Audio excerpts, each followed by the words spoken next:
For $80 billion, we could finance new roads, new bridges, new airports, job training programs, research and development. We're about to get into a big budget debate in Washington. What I couldn't do with $80 billion. It's a lot of money. For what we spend to keep everyone locked up for 1 year, we could eliminate tuition at every single one of our public colleges and universities.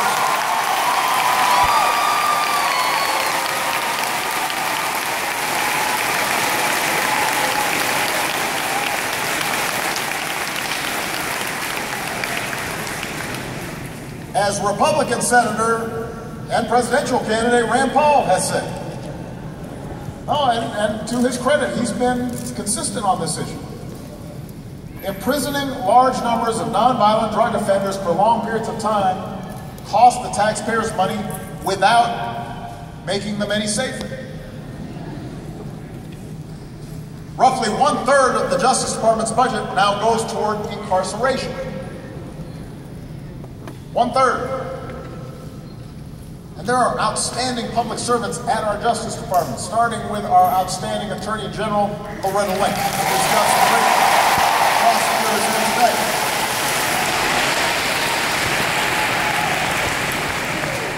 And they do outstanding work, so many of them. But every dollar they have to spend keeping nonviolent drug offenders in prison is a dollar they can't spend going after drug kingpins, or tracking down terrorists, or hiring more police, and giving them the resources that would allow them to do a more effective job of community policing. And then, of course, there are the costs that can't be measured in dollars and cents. Because the statistics on who gets incarcerated show that by a wide margin, it disproportionately impacts communities of color. African Americans and Latinos make up 30% of our population. They make up 60% of our inmates. About 1 in every 35 African American men, 1 in every 88 Latino men is serving time right now. Among white men, that number is 1 in 214. The bottom line is that in too many places, black boys and black men, Latino boys and Latino men, experience being treated differently under the law.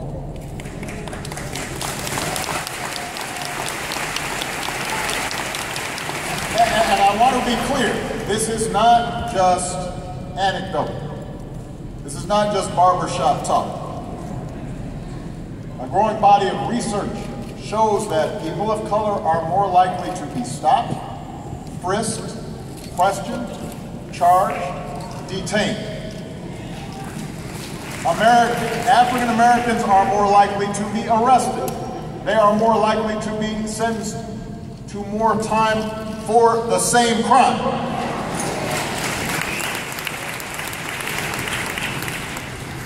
And one of the consequences of this is around 1 million fathers are behind bars.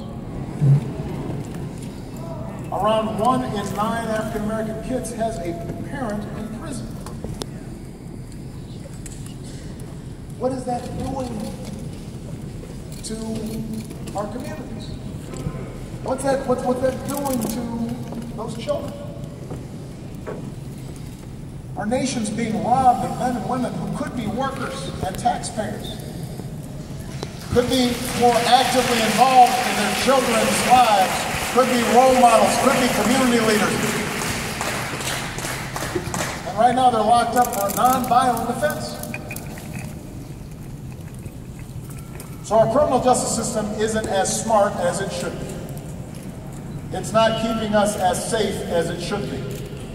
It is not as fair as it should be.